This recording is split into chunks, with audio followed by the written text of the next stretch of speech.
Suka o gadgets nga wala gamita. Tunganon ta, magbansya sa tanan mga sinina. Dagino ta, ang repayaw pirmi abri sirado. Magdagino ta, pahinumdum kanimo. Ikan sa sipalko.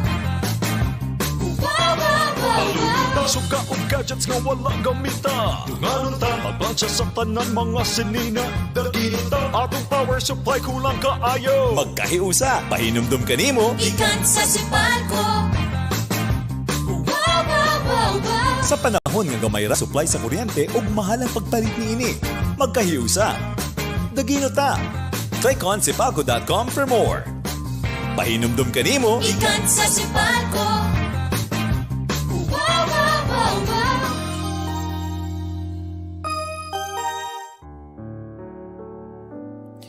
Ginoo maayong adlaw. Daghang sa imong gihatag kanamo nga kinabuhi, gugma ug gasa sa pamilya.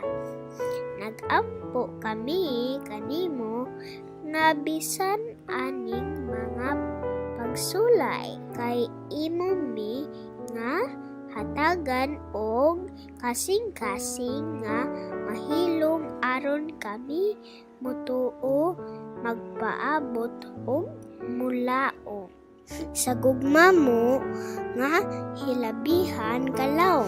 I-bless katong mga nagtan-aw niining virtual program karon. Maghatag unta kami kalipay o kinabuhi sa uban, pinaagi sa pagpakitas gugma o sa pagsunod sa imong mga sugo og unta taliwala sa mga krisis o kasakitan kami ubarong nga malig-on uban kanimo kay ikaw lamang ang maghatag og bag-ong kahulugan sa tanan. Amen.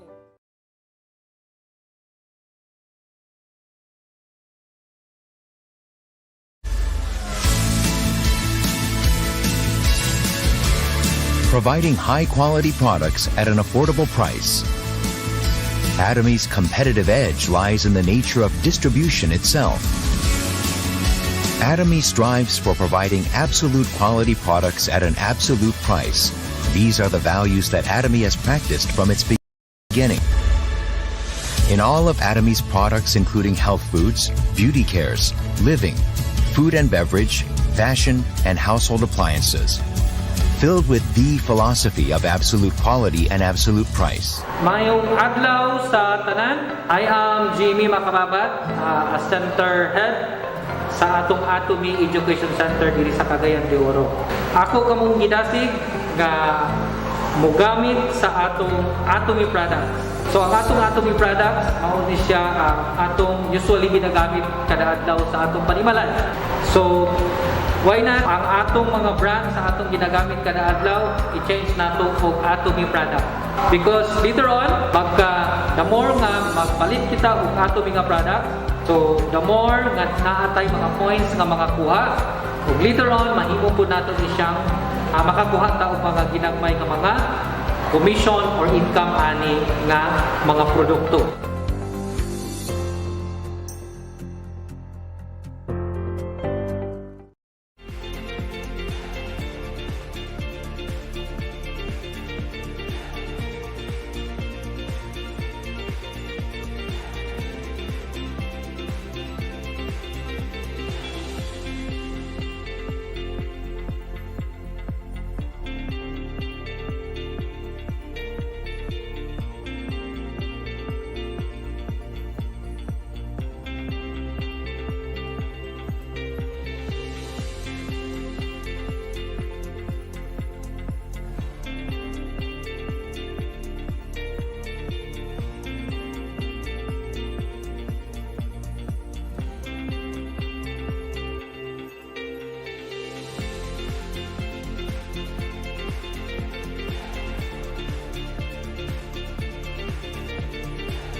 Hi, good day everyone.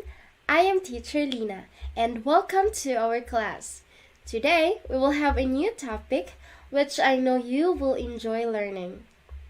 But first, please prepare your modules, your paper and pen, and most especially yourselves. Before we proceed with our lesson proper, let me know if you're still with me. Comment your name, your grade level, and your section. Are you ready? Let's go! Our topic for today is about perfect square trinomials. Okay, so here are the things we need to remember when we are going to deal with perfect square trinomials. The first one here, the first figure we have is this. This is what you call the square root. Okay, so whenever you encounter that figure in math, that is the square root.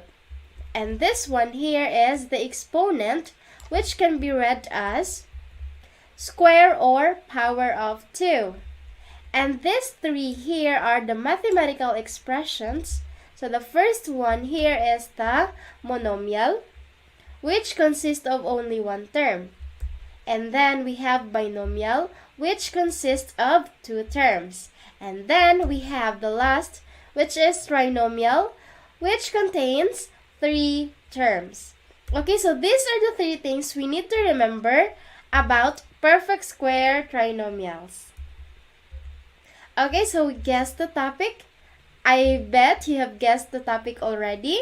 So we have, before we proceed to our lesson proper, let's take some review. Direction, recall your table of squares and roots. So given here the table of square roots and squares. Some are missing here, indicated by the yellow question mark.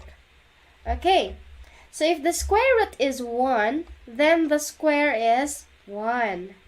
Here we have the square root is 2 and the square is 4. Therefore, if the square root is 3, then the square is... Let's see if your answer is correct. Okay, if the square root is 3, then the square is 9. The same with, if the square root is 5, then the square is 25.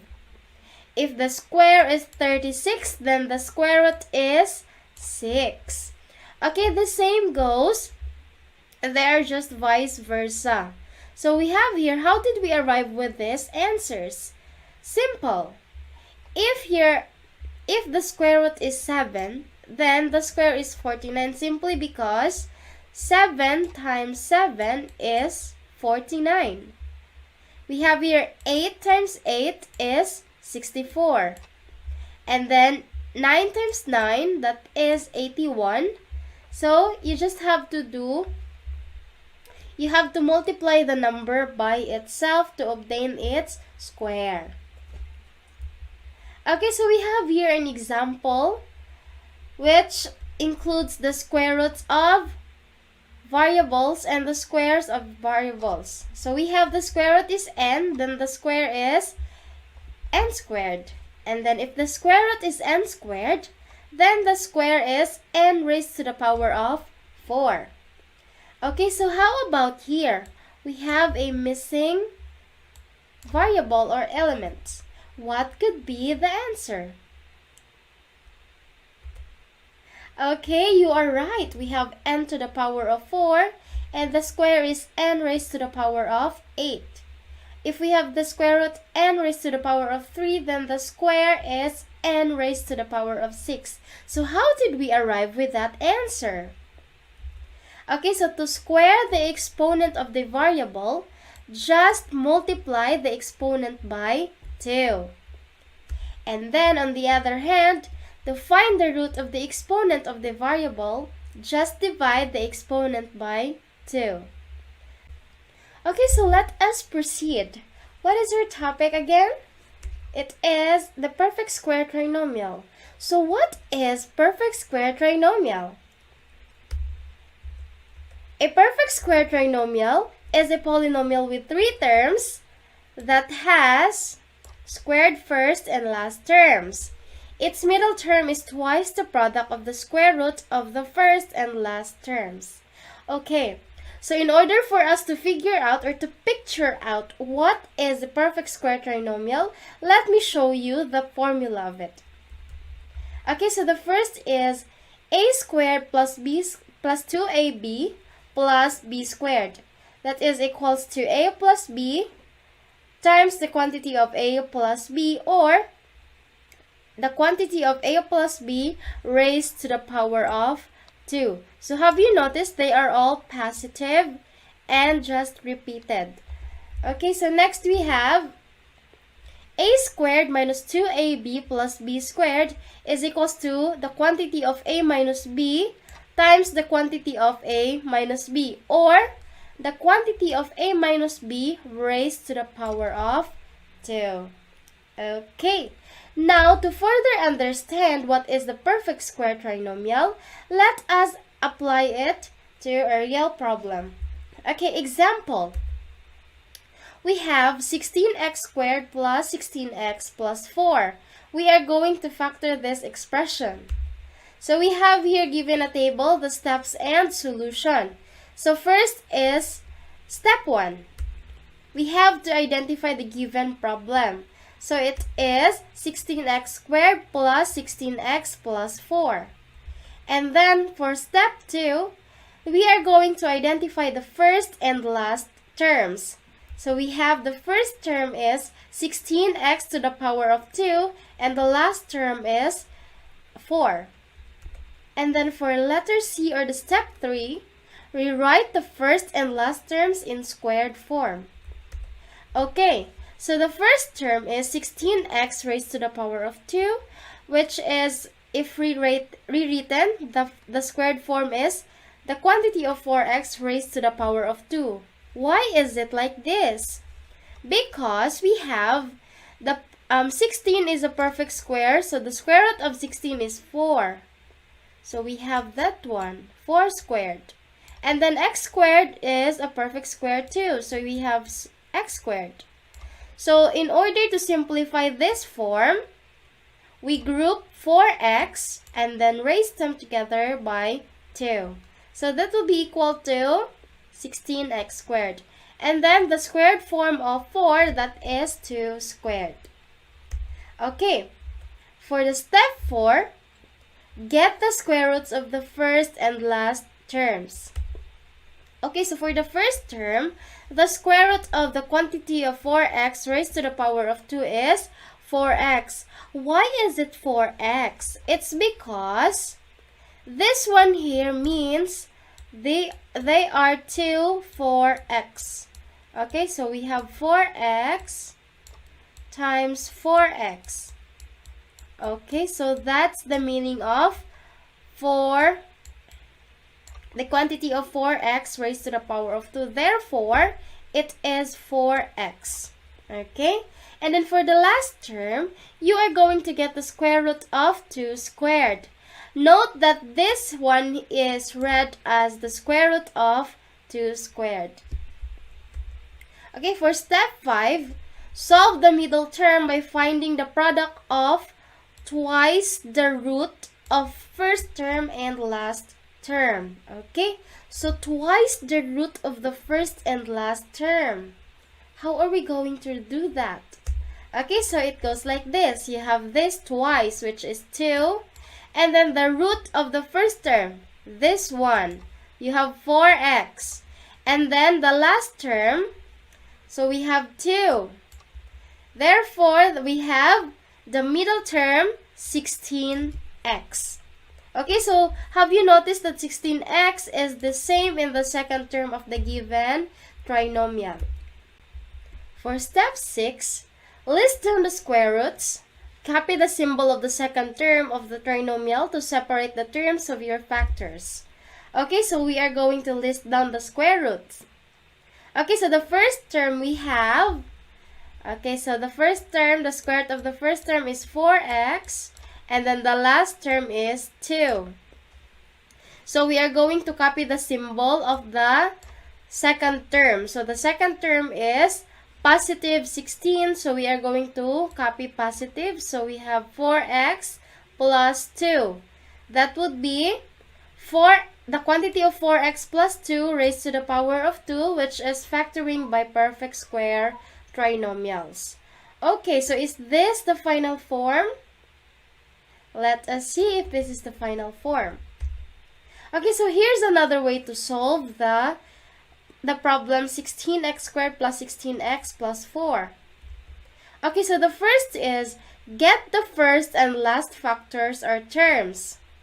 Okay, so the first term we have is 16x squared. So we are going to get the square root of 16x squared. That is 4x. Next, the last term is 4. So we are going to get the square root of 4. That is 2. Next, we are going to solve for the middle term. So we are going to multiply them twice the product of the root of first and last term. So we have 2 times 4x times 2. So we have the middle term 16x. Okay, so we have the first term, the second term, and then the last term. Okay, so if this is our first and last, then the answer is 4x plus 2 times the quantity of 4x plus 2, or the quantity of 4x plus 2 raised to the power of 2. So in this way of solving, you just get the first and last factors. Okay, so you just get the square root of the first term and then the last term, and then you have the answer already. Okay, but be careful with the signs. Okay, so the factored form of the expression is 4x plus 2 times the quantity of 4x plus 2, or the quantity of 4x plus 2 raised to the power of 2. Okay, now do you understand the perfect square trinomial, and do you have already an idea of how to factor a perfect square trinomial? Wow, that's great! I am so happy to hear that.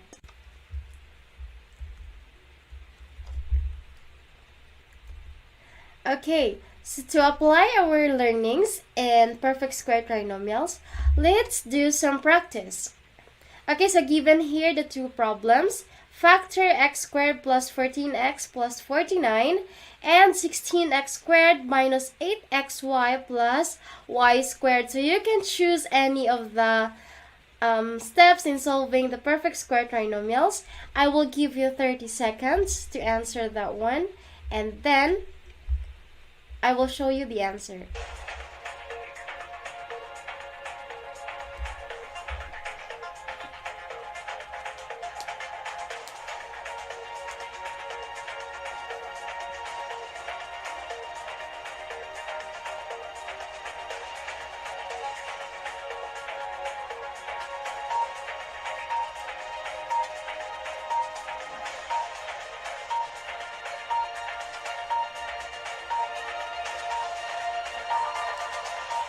Okay, your time is up. It's time to show your answers. Let's compare our answers if yours is correct. Okay, so the answer is, for number 1, the polynomial is factored as the quantity of x plus 7 times the quantity of x plus 7, or the quantity of x plus 7 raised to the power of 2. Did you have the correct answer? If yes, then you are a genius. If no, better luck next time. There's always a room for improvement. Okay, how about number 2? The factored form of the expression is the quantity of 4x minus y squared, or the quantity of 4x minus y times the quantity of 4x minus y. Did you get the correct answer? If yes, congratulations. If no, congratulations still for trying. Okay, so we have here another activity, the perfect hunt. Okay, so direction, look for the different perfect square trinomials found in the box.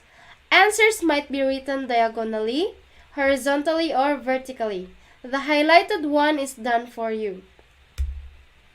Okay, so here in the box, you're going to get you're going to find some equations which are perfect square trinomials. Okay? So you can just do a screenshot and then you can answer it by yourself. And here it goes. The answer is... Okay, so these are some of the perfect square trinomials found in the box. Okay, so you study and then notice how they become the perfect square trinomials. Okay, so that's it. Thank you so much for being with me today, and I hope to see you in my next class. Bye!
Hi, good day. This is Teacher Lina, and I welcome you to our class. Today, we'll have a new topic which seems to be very interesting. I hope you are ready. So please prepare your modules, your pens and paper, and most especially yourselves. But first, before we proceed to our lesson proper, let me know if you're still with me. Comment your name, your section, and your grade level. Let's go. Okay, let's have some review, the memory edition. Here is our review topic, so the rules for integers. Okay, are you ready? Yes, you are. Okay, so for round 1, for 3 seconds, you have to choose what rule can we apply in 14 plus negative 4. Is it addition, subtract, then copy the sign of the bigger number, or addition, then subtract, then copy the sign of the smaller number? In 3 seconds, you choose your answer. Okay, so the answer is... That's right, addition, subtract, then copy the sign of the bigger number. Okay, how about round 2? Given here 2x squared plus 7x minus 12. Okay, so where is the form that when we simplify, it will result to 2x squared plus 7x minus 12? Is it 2x squared minus 6x minus x minus 12? Or 2x squared minus 3x plus 10x minus 12? In 3 seconds, you choose your answer. Okay, so the answer is... Very good, because negative 3 plus positive 10 is positive 7. Okay, next we have is the quantity of k plus 5 times the quantity of 2k minus 3 equals to 2k squared plus 7k minus 15. True or false? Okay, so the answer is true. Amazing. Now you have a great memory. I'm sure you can go with me in this topic. Okay, so our topic for today is about rational algebraic expressions. We have here our 4 golden goals. First is determine rational algebraic expressions. So we have here what you need to know, some definitions of terms we may encounter in this topic. Okay, so we have here the first is algebra. So we have here the letters and other general symbols which are used to represent numbers and quantities in formulae and equations. Next, we have the numerator. The part of fraction that is above the line signifies the number to be divided by the denominator. So given this fraction, the numerator is the upper number. And then for the denominator, we have divisor of the ratio, or it is the number below the line. So we have it here. Okay, next we have expression. Expression is a sentence with a minimum of 2 numbers and at least one math operation. So given we have this 5x minus 3. So we have here involved at least one math operations, and then we have the combination of 2 terms. Okay? And then next we have the ratio. It is a comparison of 2 values expressed as quotient. So it could be in the fraction form. Okay, and then we have the rational expression. So a ratio of 2 polynomials. So when we say ratio of 2 polynomials, it looks like this. Okay, let's proceed. What we need to know about rational algebraic expression. It is the ratio of 2 polynomials provided that the denominator is not equal to 0. So what you have to remember in rational algebraic expression is that the denominator should not be equal to 0. Okay? Next we have P over Q. So this is the form of the rational algebraic expression where P and Q are polynomials and Q is not equal to 0. Okay, so that's one thing you just have to remember. If the denominator is 0, then it may cause an undefined term. So it is not a rational algebraic expression. Okay, so we have our second golden goal is determine rational algebraic expressions. So we have here given these expressions. So we are going to choose where do they belong. Do they belong in rational algebraic expression or not rational algebraic expression? Okay, so do you have any guess? Let's start with the first expression. Okay, x over 2 plus 7 is a rational algebraic expression. Why? Because if we are going to add them, the sum of the expression will not equate to 0 because we have x over 2 plus 7 will equal to x plus 14 over 2. Okay, so the denominator is not equal to 0. Next we have x over 2 plus 7. This is a rational algebraic expression. Okay, x plus 6 over 0. That is not rational algebraic expression. Why? Because the denominator is equal to 0. Thus, it is not a rational algebraic expression because it shows an undefined terms. Okay, next we have x raised to the power of 6 over p minus p. Now, why is it is not a rational algebraic expression? Yes, because the denominator is equal to 0. How come it is equal to 0? Because p minus p is equal to 0. Therefore, it is not a rational algebraic expression. Next, we have x squared minus 16. How come x squared minus 16 is a rational algebraic expression? Because when we rewrite this, it will become x squared minus 16 over 1. So the denominator is 1. It is not equal to 0. Therefore, it is a rational algebraic expression. And the last one we have here is b over 2 minus 0. This is also a rational algebraic expression because 2 minus 0 is equals to 2. Thus, the denominator is not equal to 0.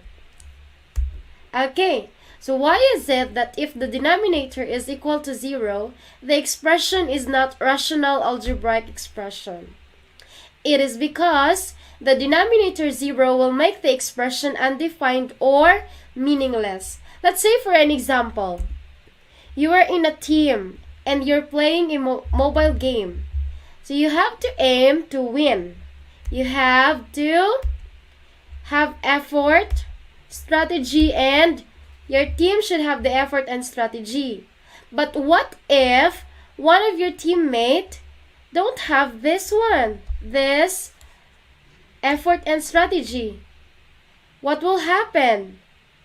Yes, that's right. Your team will lose the game. Therefore, your effort and strategy will become meaningless. So that is an example of a meaningless effort and strategy. Okay. Next, we have our second golden goal is recall the law of exponent and rewrite expressions with positive exponents. Okay. Now for here we have the laws of exponent.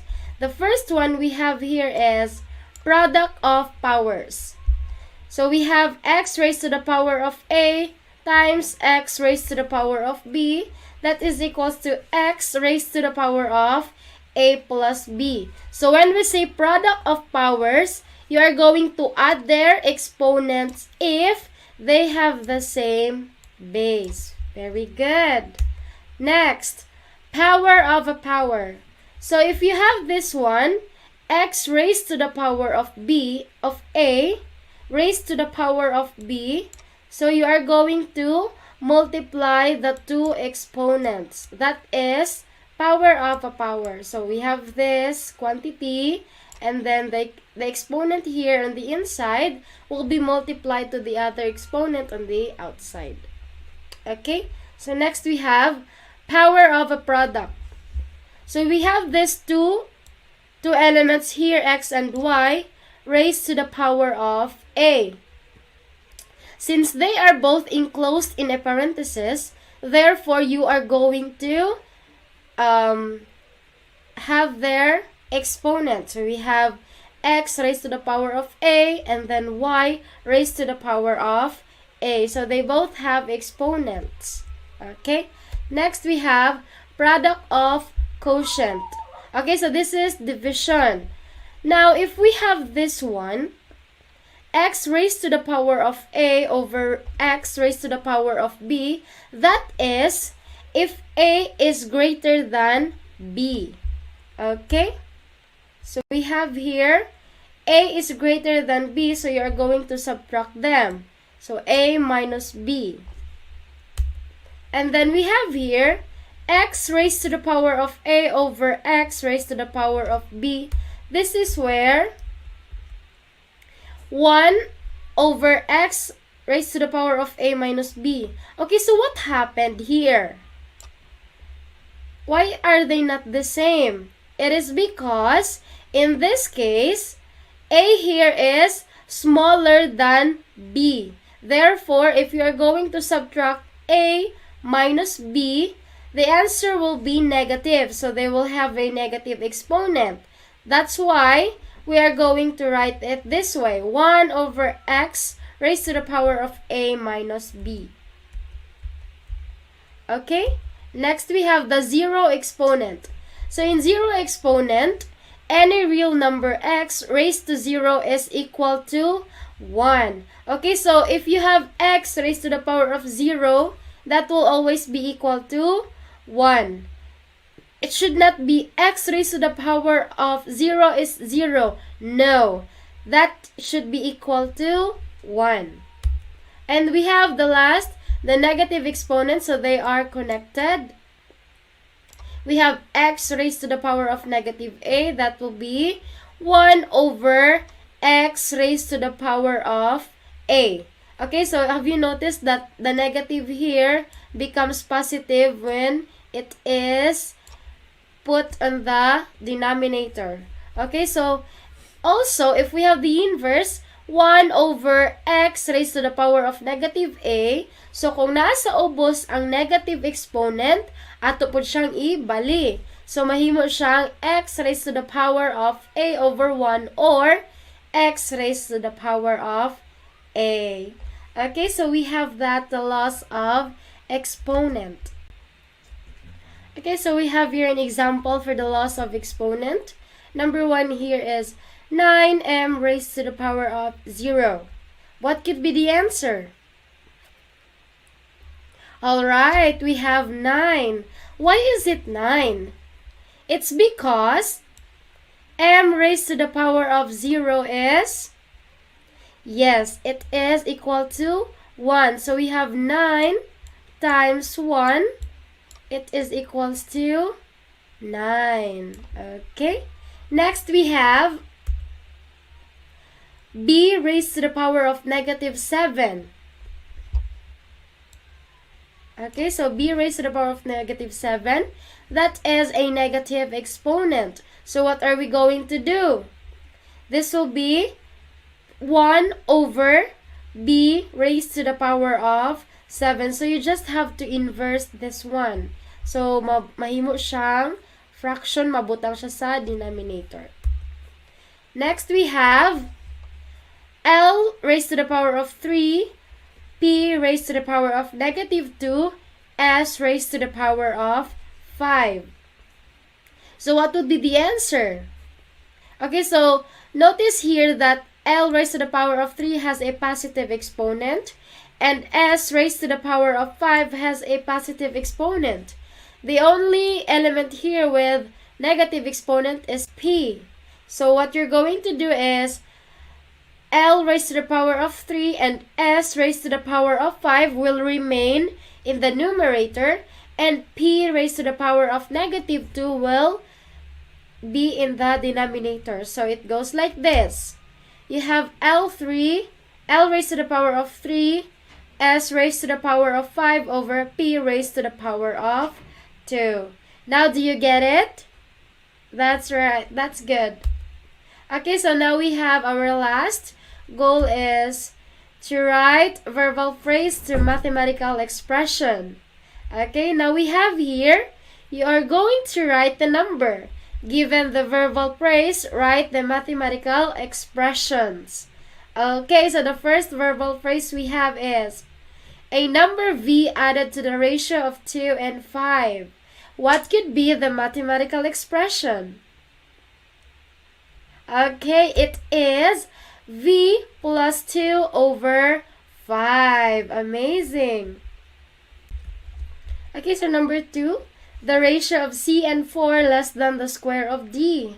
So the mathematical expression is d squared minus c over 4. Okay, and then we have the cube root of p. Okay, so it's very simple. You just have to write it this way. Okay. Next we have the square of u and the ratio of v and 7. Okay, so we are going to combine them. Therefore, it is written like this. U squared plus 7 over v. The product of m and n divided by 8. So m times n over 8. Okay, now we have achieved our 4 golden goals. We have determined rational algebraic expressions. Next, we have recalled the law of exponents, rewrite expressions with positive exponents, and write verbal phrase to mathematical expressions. Okay, so your tasks are completed and you did great today. It's a job well done. Thank you so much for being with me today. I am so happy and I am so grateful. Thank you so much and see you in my next class. Bye!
Ngayon ay ipagpapatuloy natin ang ating paglalakbay tungo sa kaalaman.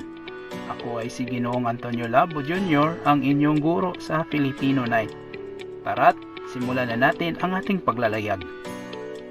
Ngayong araw na ito ay pag-aaralan natin ang isang akdang nobela at tunggaliang tao laban sa sarili.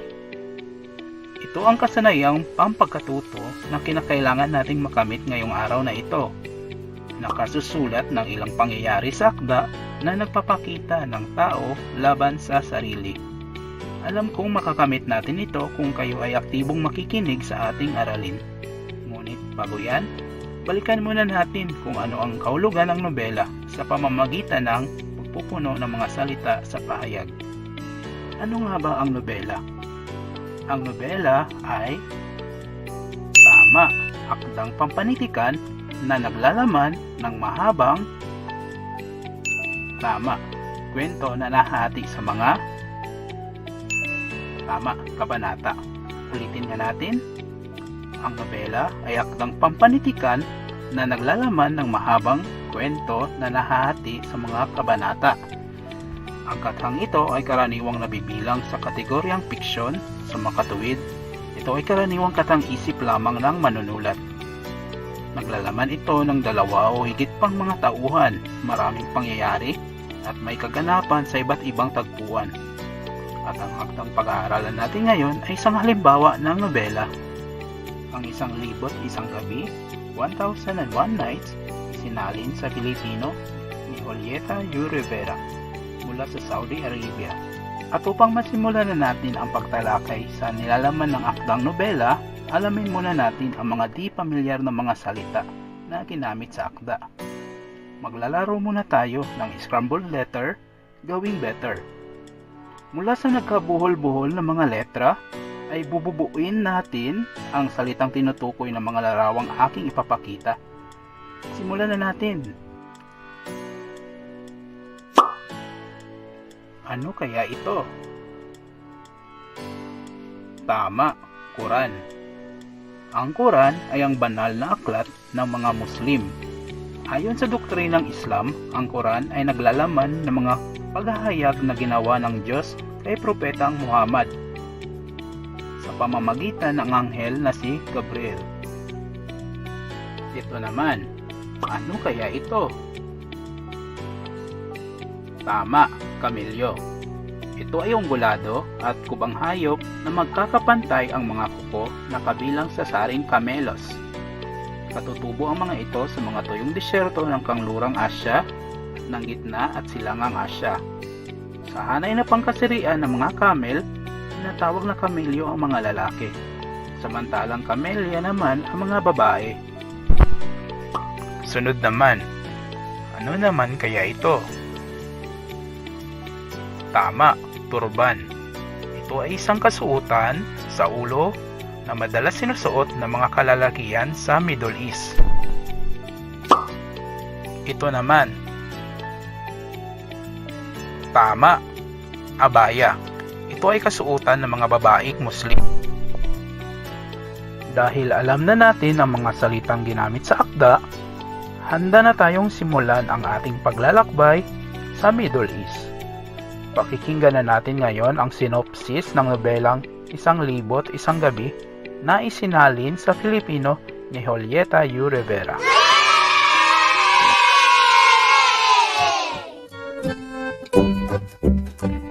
Isang libot isang gabi. Nobela mula Saudi Arabia na isinalin sa Filipino ni Julieta U. Rivera.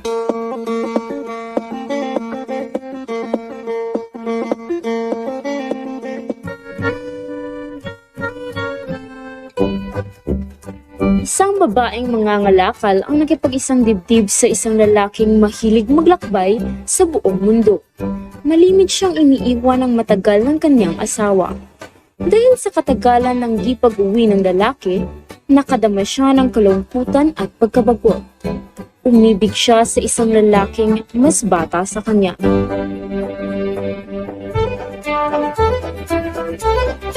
Isang araw, isang lalaki ang nagsampa ng reklamo laban sa lalaking kanyang iniibig at ipinakulong siya. Nang malaman ng babae ang tungkol dito, agad siyang nagbihis ng pinakamaganda niyang damit at pumunta sa hepe ng pulisya. Mamang pulis, kapatid ko ang lalaking ipinakulong ninyo. Inaway ng hindi namin nakilala. Subalit nagsinungaling ang lalaking tumistigo laban sa kanya. Nagkakamali kayo sa pagkabilanggo sa kanya. Wala na akong kasama at wala nang susuporta sa akin. Kaya maawa na kayo. Pakawalan niyo na siya. Ano pa kaganda ng babaeng ito? Pumunta ka sa aking tahanan hanggang sa may labas po ang iyong kapatid. Tutulungan ko siya at pagkatapos ay ilayo mo na siya. Diyos ko po. Hindi ako pumupunta sa bahay ng isang lalaking estranghero sa akin. Kung ganoon, hindi ko siya pakakawalan, maliban kung sasama ka sa akin at payagan mo akong gawin ang gusto kong gawin. Ikaw na lamang ang pumunta sa aking tahanan. Kahit maghapon at magdamag, kung talagang kinakailangan. Kung ganoon, nasaan ang iyong tahanan? Doon sa bukana ng bundok. Pumunta ka doon ng alas 3 ng hapon.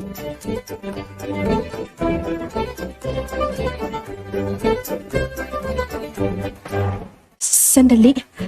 Ang kadi. Diyos ko! Kadi! Pag-aralan mo ang kaso ko at gagantimpalaan ka ng Diyos. Sino may kagagawa nito? Mayroon akong kapatid. Kaisa-isa kong kapatid. Naparito ako dahil sa kanya sapagkat ikunulong siya ng pulis at pinaratangang isang kriminal. Nagsinungaling laban sa kanya at sinabing ito'y masamang tao.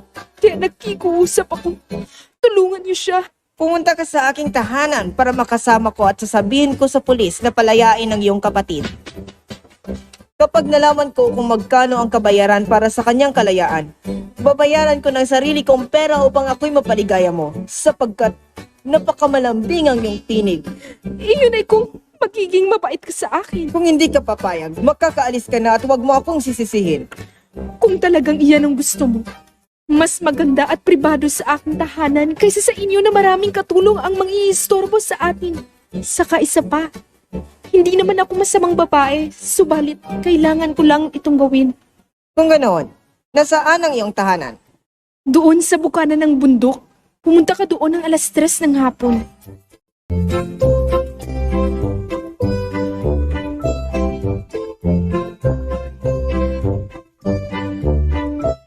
Kailangan makalaya ang lalaking iyon.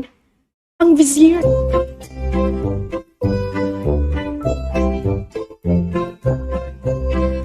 Payagan mo akong gawin ang gusto kong gawin sa iyo at palalayain ko ang iyong kapatid. Kung talagang gusto mo, doon na lamang sa aming tahanan. Tayo lang doon, hindi naman kalayuan ang aking bahay. Para maayos ko naman ang aking sarili. Saan ba ang iyong bahay? Doon sa bukana ng bundok. Pumunta ka doon ng alas 3 ng hapon.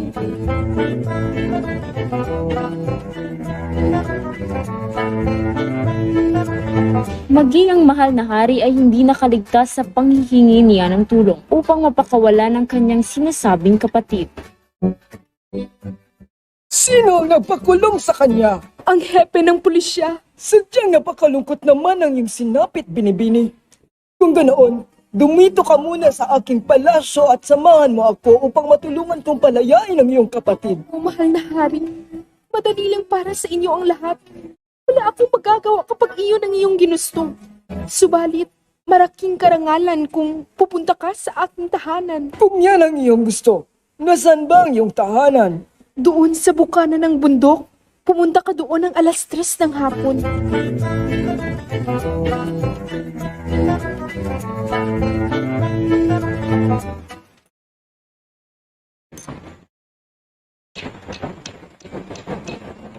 Mamang karpintero, ipagawa mo ako ng isang cabinet na may 4 na compartment.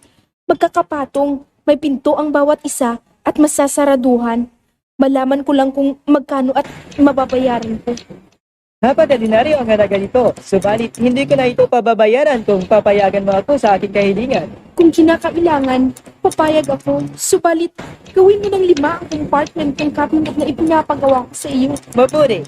Sige, maupo ka na lamang at gagawin ko na ngayon din ang iyong cabinet.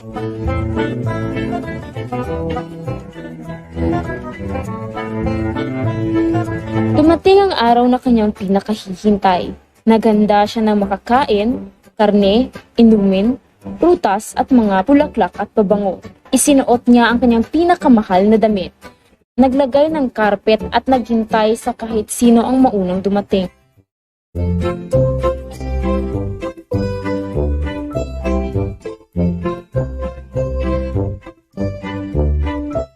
Kadi, maupo ka. Alisin mo muna ang iyong kasuotan at ang iyong turban. Isuot mo ang dilaw na roba at bonnet na ito habang inihanda ko ang makakain at maiinom natin. Pagkatapos, pwede mo nang gawin ang nais mo. Sino ang kumakato? Ang aking asawa? Ano ang aking gagawin? Saan ako pupunta? Huwag kang matakot, itatago kita sa cabinet na ito. Gawin mo kung anong dapat. Dali, pumasok ka sa pinakaibabang compartment. Sino kaya ito? Ikaw pala, Hepe. Tuloy ka. Ariin mong iyo ang lugar na ito. At ako'y iyong alipin. Buong araw sa akin ka, kaya alisin mo na ang iyong suot at ipalit mo ang pulang roba na ito. Ako'y iyong iyo at walang iistorbo sa atin. Kung mabait kang talaga, gumawa ka muna ng kautusan na nagpapalaya sa aking kapatid para naman mapanatag ang aking kalooban. Kung yan ang iyong gusto, masusunod. Sino yun? Ang aking asawa. Anong gagawin ko? Pumasok ka sa cabinet na ito. Pag alis niya, saka ka lumabas. Sige. Sino kaya ito? Magandang araw, Bini-Bini. Vizier, ikaw pala? Pumasok ka.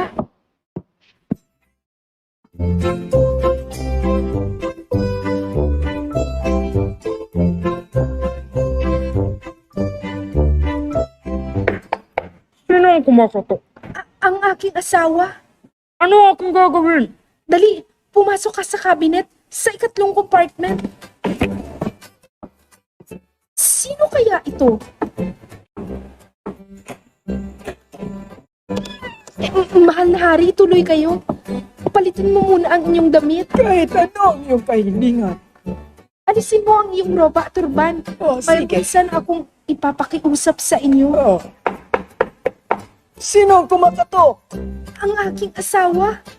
Pwede ko siyang paalisin. Huwag. Maging matyaga ka muna. Pumasok ka sa cabinet na ito nang hindi tayo mahuli. Marahil ay ang karpintero na ito. Anong klaseng cabinet ba itong ginawa mo? Ano masama sa ginawa ko? Masyadong makipot ang ibabaw ng compartment. Hindi. Ano hindi?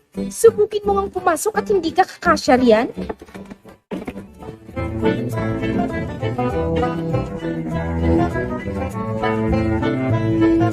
Pumasok nga ang karpintero sa ikalimang compartment at siniraduhan ito ng babae. Agad niyang dinala ang sulat sa hepe ng pulisya. Agad namang pinalaya ang kanyang mangingibig.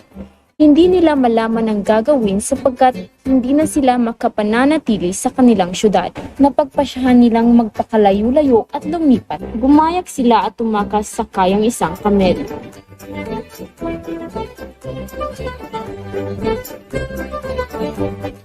Samantala, nanatili ang 5 lalaking nakakulong sa compartment ng cabinet. Sa loob ng 3 araw na walang pagkain at walang tubig, hindi nakatiis ang karpintero. Kinatok niya ang compartment ng hari. Kinatok naman ng hari ang compartment ni Vizier. Kinatok naman ni Vizier ang compartment ng pulis at ng pulis sa compartment ni Kadi. Bakit nagsakakitan? Lahat naman kayo nakakulong. Napagkaisahan tayo ng babae. Nilinlang tayo.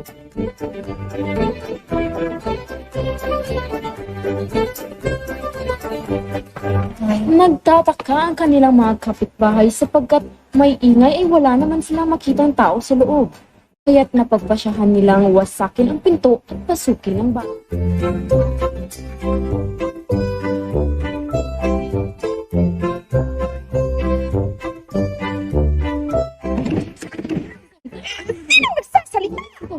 May genie kaya sa loob ng kabinet? Dali. Sunugin natin. Mga genie kami. Lumapit kayo dito at sabihin sa buksan.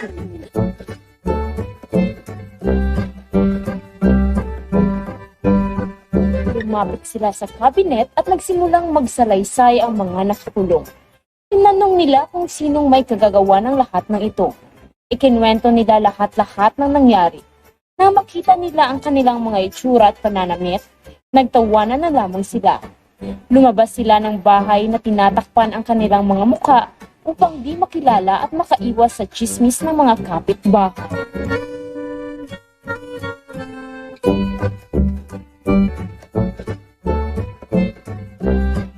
At dito nagtatapos ang nobelang 1,001 Gabi. 1,001 Gabi. Nobela mula Saudi Arabia.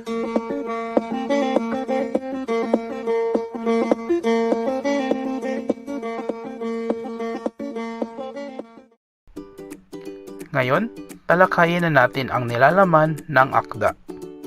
Sino ang pangunahing tauhan ng nobela? Tama, ang babae.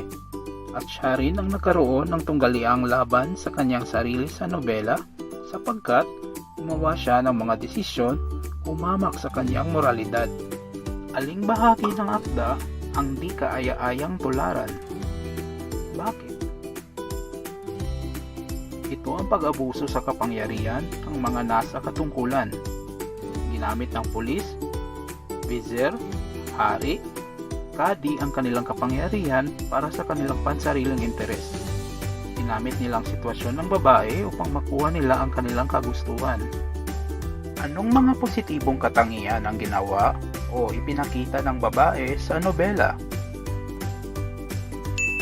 Ito ang pagsasakripisyo para sa minamahal.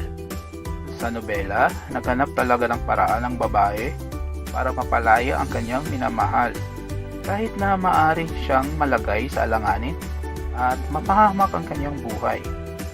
Alam mo ba, ang nobelang 1,001 Gabi ay nagpapakita ng tunggaliang tao laban sa kanyang sarili. Bakit kaya? Ano nga ba ang tunggaliang tao laban sa sarili? Ang tunggaliang tao laban sa sarili ay panloob na tunggalian.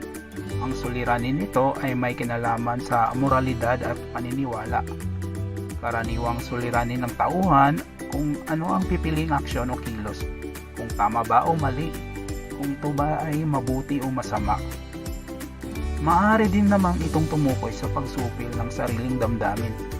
Halimbawa nito ay ang paggawa ng isang aktibidad na maaaring magdulot sa kanya ng kaligayahan, ngunit maaari ding magpahamak sa kanya kaya nagtutunggali ang kanyang mga pagpipilian. Ang tauhan lamang ang nakalulutas sa hinaharap niyang suliranin. Ngayon, mayroon akong pahayag dito at aalamin ninyo kung alin sa mga sumusunod ang nagsasaad ng tunggaliang tao laban sa sarili. A. Matataas na alon ang kinalaban ng mga mangingisda. B. Nagalit si ama sa aming mga kapitbahay na sobrang tsismosa. C. Nagdadalawang isip si Juan kung mangungopya siya. Ano kaya ang tamang sagot? Tama, letrang C. Nagdadalawang isip si Juan kung mangungopya siya. Alin sa mga sumusunod ang nagsasaad ng tunggaliang tao laban sa sarili? A. Naguguluhan si Jose kung ano ang kursong kanyang kukunin sa kolehiyo. B. Nagsumpukan ang magkapatid dahil sa hindi pagkakaunawaan. C. Hindi nakapasok sa paaralan ang mga mag-aaral dahil sa bagyo. Tama, letrang A. Naguguluhan si Jose kung ano ang kursong kanyang kukunin sa kolehiyo. Ngayon, bakit kaya maituturing na tunggalian laban sa sarili ang naranasan ng pangunahing tauhan sa akda? Bagamat siya ay nagdadalawang isip o nagtatalo ang kanyang isipan kung tama ba o mali ang kanyang gagawing desisyon na maaring ikasisira ng kanyang dignidad bilang isang babae, ay ginawa pa rin niya ang bagay na sa tingin ng karamihan ay mali upang masunod lamang ang kanyang kagustuhan na mangyayari na makalaya sa pagkakakulong ang taong kanyang iniibig. Sa sitwasyon na nagtatalo ang isipan ng babae sa paggawa ng desisyon kung tama ba o mali o gagawin ba niya o hindi, ito ay isang halimbawa na nagpapakita ng tunggalian tao laban sa sarili. Sa puntong ito, tignan natin kung naaalala nyo pa ba ang mga pangyayari sa nobelang nagpapakita ng tunggalian tao laban sa sarili. Isulat ninyo ito sa sagutang papel. Ang bawat sagot ay may tiglang 5 punto. Pagkatapos nito, sumulat ng 3 pangungusap o sitwasyon na nagpapakita ng tunggalian tao laban sa sarili at isulat ito sa iyong sagutang papel. Gawing gabay ang halimbawa. May nahulog na pera, kukunin ko ba? Wala na akong pera, mag-shoplift kaya ako. Ngayon naman, ano kayang aral ang natutunan natin mula sa nobela? Tama, hindi dapat inaabuso ang kapangyarihan. Maging makatarungan at patas sa pamumuno. Nawa ang aral na ito ay dalhin natin at gamitin sa paggawa ng mga mahalagang desisyon at pakikitungo natin sa kapwa. Hanggang dito na lamang muna ang ating paglalakbay. Maraming salamat sa inyong paglalaan ng panahon. Laging tandaan na kung ano ang desisyon mo ngayon, iyan ang magiging kinabukasan mo. At kung ano ka ngayon, iyan ay dahil sa desisyon mo kahapon. Laging piliing lumaban sa hamon ng buhay. Ingat!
Good day, learners! How are you today?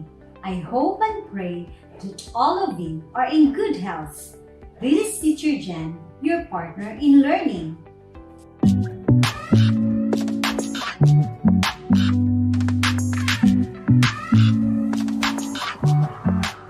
Hello, young digital artists! Let us together discover the world of digital technology arts.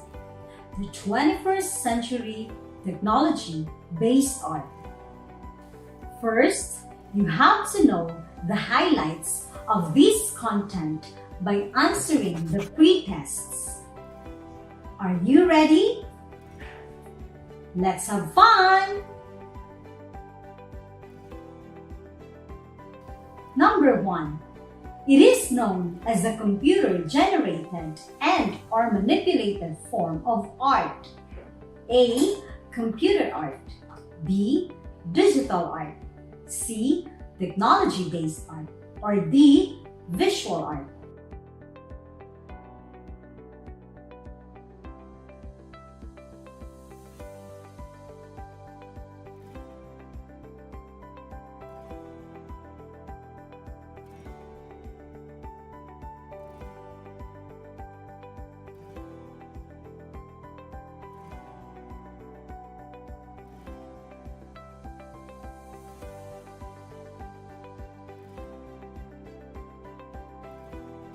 Number 2.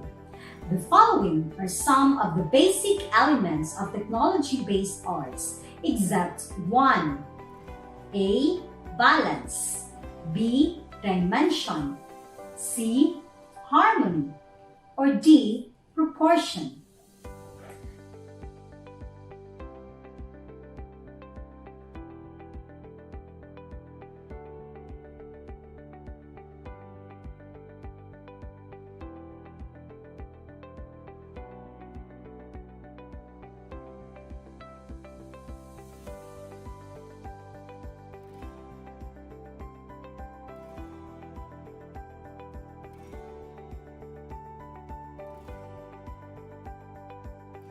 Number 3. In what year did computer or digital arts begin? A. Early 1920s. B. Early 1940s. C. Early 1950s. Or D. Early 1960s.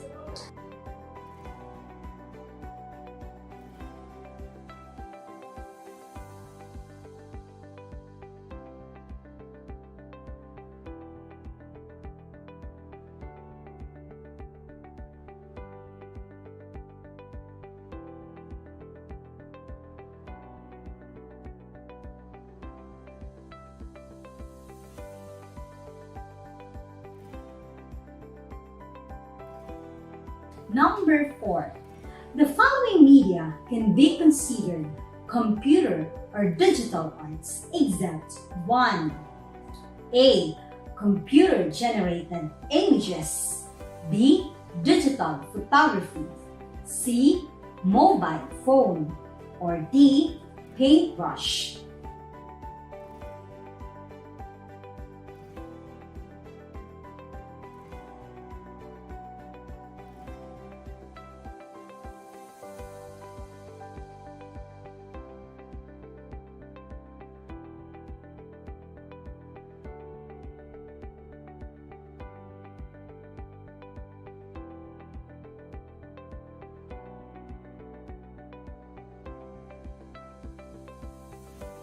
Number 5.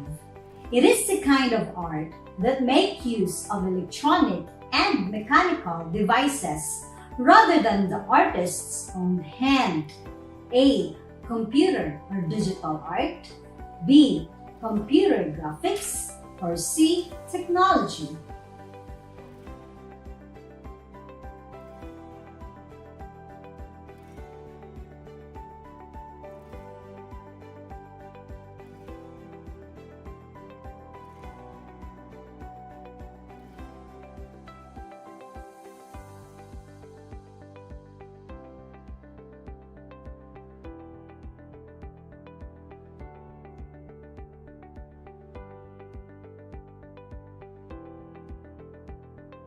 Now, let us start this session with a question.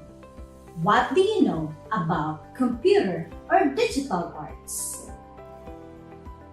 Technology-based art is essentially computer-generated and or manipulated, with the technology being a fundamental force in the development and evolution of art.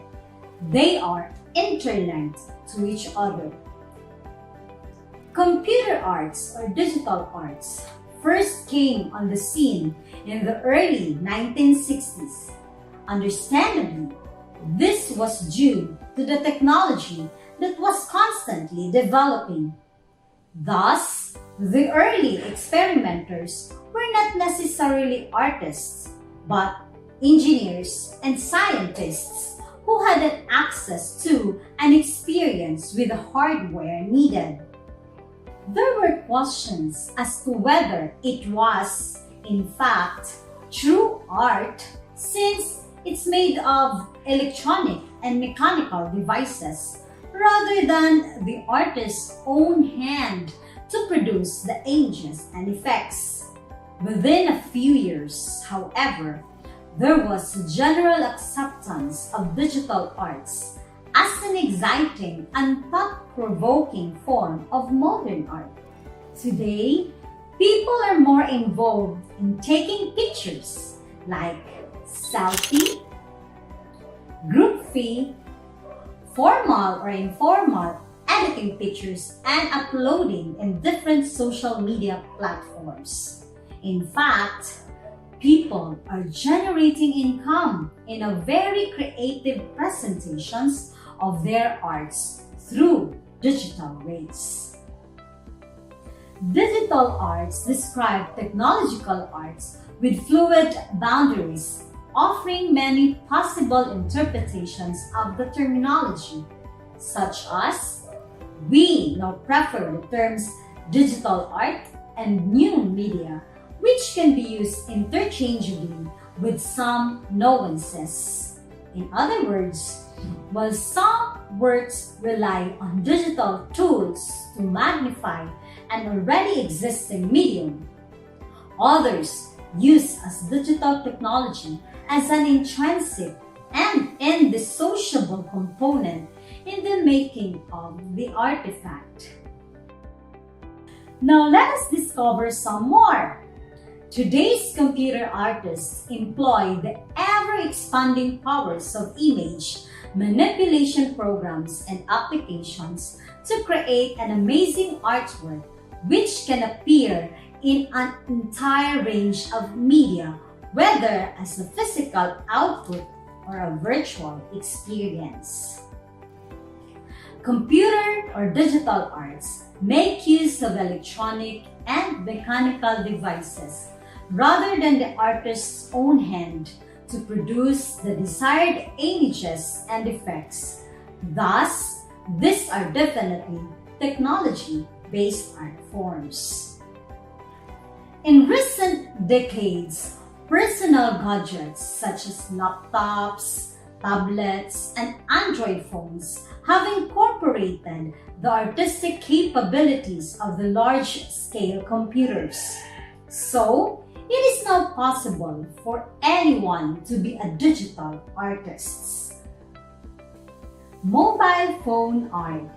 The mobile phone that you constantly hold has evolved from a mere communication tool into a creative device that allows you to generate original works of art for an entire range of purposes. This could be personal, photographs, and videos that you can manipulate with a myriad special effects, both visual as well as sound and music. They could also be school projects or reports that require you to combine images or incorporate text or include simple animation.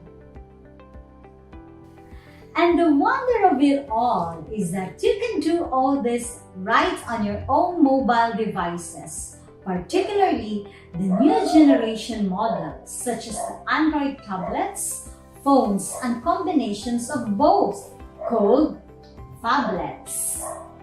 The tasks that traditional photo editors use to perform manually are the following: cropping, retouching, airbrushing, are not just a few of many editing effects done for you with split-second ease at the click of a mouse, a keyboard command, or a new taps and drags of your finger on a touch screen.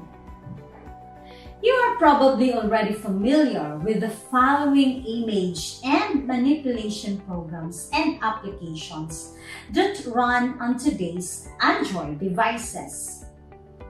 Here are some examples. Flipagram allows you to bring photos in life. Doodle Booth, an iPad application that enables you to doodle. Photo Collage allows you to make collage, incorporate photos, stickers, texts, and frames. Photo Grid. This allows you to make a collage out of image from your photo gallery. Photo Booth, an application for taking photos and videos using an iPad mini. Instagram, a snap of photo, choose from among the available filters and share via Facebook. PicMonkey, a free online photo editing tool that provides filters, frames, texts, and effects. Pixlr, a powerful free online image editor. Wow, you're doing good! Let's have this. Art elements in the technology-based production are the following. We have rhythm, balance, proportion, variety, and movement. Take a look at this photo presentation. Rhythm. The rhythm in photography strongly structures an image, often The rhythm of the photo generates a movement. Balance. An image is balanced when subject areas command a viewer's attention equally. Emphasis. The subject used to attract the viewer's attention to a particular area or object. Proportion. Proportion is used in photography to give the illusion that something is different in a size that still makes the photo fit together. Variety. Another element which can be played by the photographer by observing many elements in a picture. It can be sizes, colors, or the subject itself. At this point, let us build your concept.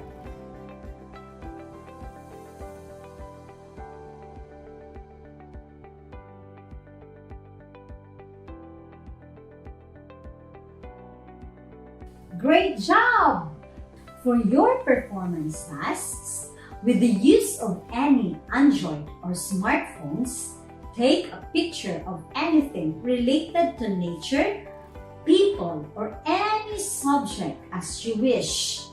Apply any of the editing tools found in your camera phone settings. Example, the crop, filter, adjust the sharpness or brightness, doodle, stickers. Paste your output on another piece of paper.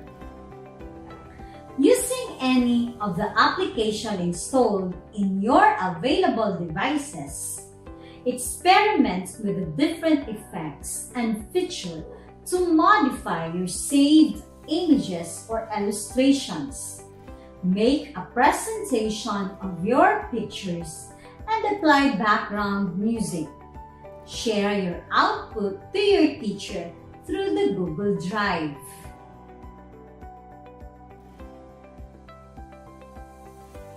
And that was our lesson for today. I hope you had a great time learning. This has been Teacher Jen, and I want you all to stay safe by staying at home. Goodbye, learners! Till next time!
Good day everyone and welcome to Electrical Installation and Maintenance. My name is Norvin and I am in charge for today.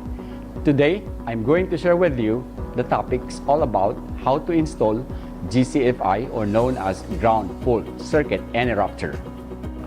What is GFCI outlet?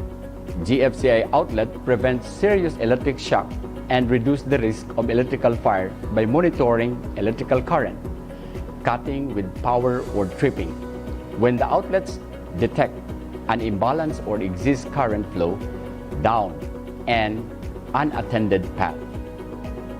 Now let's proceed to the basic part of GFCI. Now in front of us is the concrete example of the GFCI and also with the monitor that we have. As we said a while ago that a ground fault circuit interrupter, that's the GCFI. Now basic parts on top, we have the red one, the reset button, and the other one is test.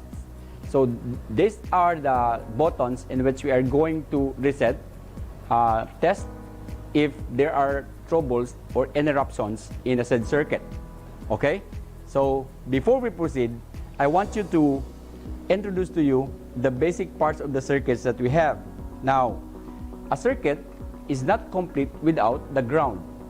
Now, in this particular circuit, I prepared a ground rod for you, and this ground rod going to the panel of your circuit breaker. Now, in the circuit breaker, you could see the different amperage of the breaker. So our main breaker is 60 amps, followed by the 30 amps, and 15 amps, 20. Now, question, what is the exact amperage in which we are going to connect the GCFI? It could be 30 or 20 amps. Why 20 amps or 30? Because bigger amperage, the more your circuit is safe when it comes to overload or what we call excess current or excessive current. We have also 15 amps provided but not connected in our system because 15 amps is designed for the lighting facilities. So we need to separate the outlets in your dining room, in your bedrooms, in your living room so that we can diagnose easily what trouble is. So the moment you are going to switch on the main breaker, power distributed directly to 30 amps, 15 and 20. Okay? Now, on position is going inside. That is the on.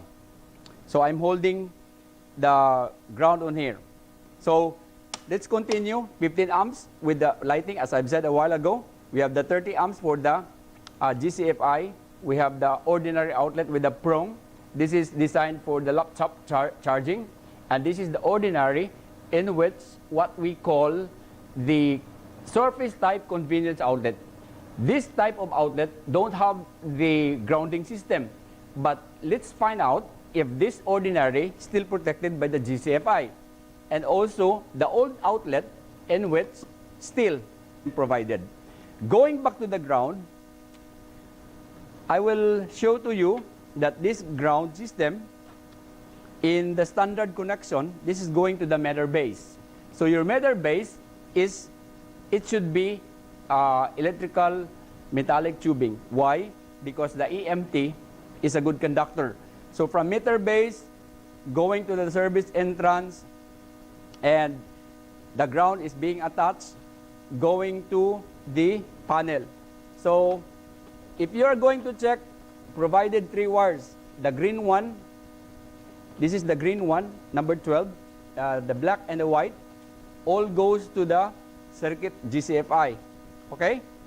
Now, it's easy to connect GCFI. Why?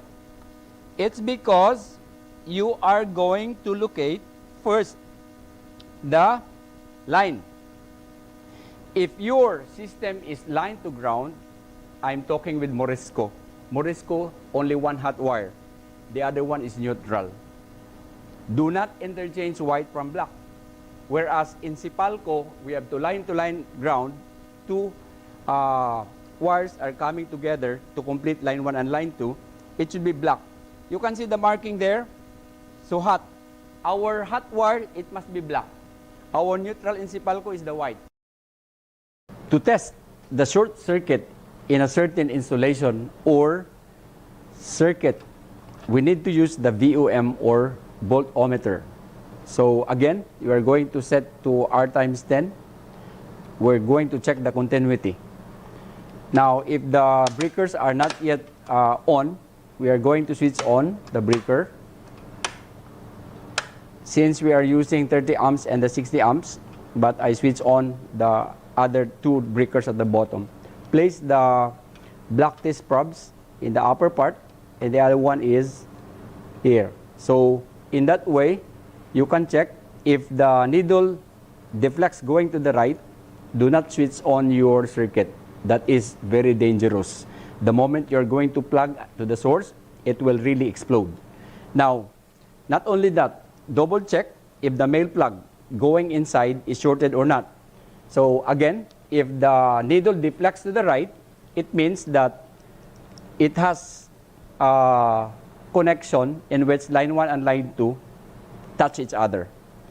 So place the black to the one line, another one to the line 2.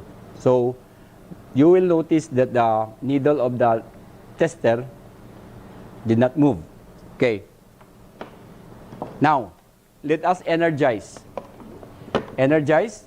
Prior to energize, we are going to off. So I'm about to plug in the male plug to our source. So this is our another male plug going to the other male plug. So this is now, in this part is live. If I'm going to on the main breaker, automatically, if you are going to switch on the branch circuit, it will be energized. Using the plug-in bulb, we can monitor if circuit is working or not. So let's place. Now, switching on the main breaker. Let's proceed to the 30 amps going inside. So it's live. So test another outlet if it is functioning or not. There, it functioned. Okay? So another one is how you are going to prove that this will trip off if the kids will play at home. So if you are using this one, you're going to touch to the ground. Nothing happened. You're going to insert to another line. Okay. That indicates that your GFCI is functioning well. What if you're going to use this one? If you are going to place this one, the other line to the ground, and the other one in your line 1. Okay, let's try. Okay, let's continue. To check the unbalanced load in the circuit using the GFCI, we need to use the plug-in bulb. So I remove the bulb so that you can see as I insert the plug-in bulb to the GFCI. So before we switch on, we are going to on the main, and the branch circuit will be also switched on. So that is the presence of the current is really in the circuit. So to check the unbalance, we're going to place in the live wire the white one going to the base of the plug-in bulb. See? So the circuit trip off. It is protected. Why?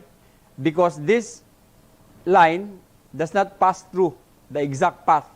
You were able to get current directly to the what we call main breaker of the outlet going to the plug. Another source is here. Okay, it was able to trip off. To reset, we are going to remove this one and push the reset button. Switch on first the breaker and press the red one there. So it is functioning. Check the other outlet if it is not defective. Okay? So the GFCI function. So the next part is really dangerous. We are going to short circuit the GFCI. So whatever this will be damaged, it's okay. What is important is you will see whether the GFCI is working or not. So to do that, let's shut down the breaker, the branch and the main. So I'm going to insert this one to GFCI. This is dangerous. Reminder, do not do this at home. This is very dangerous. This is only for demonstration purposes. Okay? So let's watch what happened. In my own analysis, since the GFCI has no overload protection, if the breaker is not defective, this will be shut down. This will protect now the GFCI. Because as we said, your GCFI outlet protects only the ground and the unbalanced load. Okay? So that is clear. Let's switch on the main switch. Let's count. 1, 2, 3. Blast off. Okay.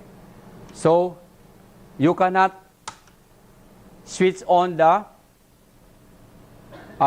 breaker because it is stuck. So it's off. But there's smoke, meaning excessive current flows on here.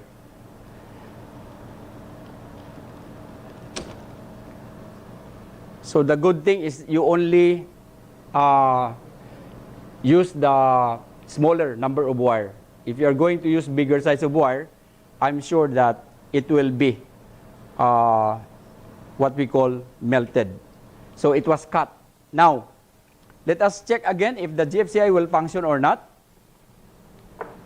Switch on the main, followed by the branch. So GFCI is not damaged. It is functioning. Now, next video will be the magnetic contactor, and I hope that you're going to watch the video and what we call magnetic contactor installation. That would be the performance task for the electrical installation and maintenance students in grade 10 of Misamis Oriental General Comprehensive High School. Thank you very much, and God bless us all. Mabuhay.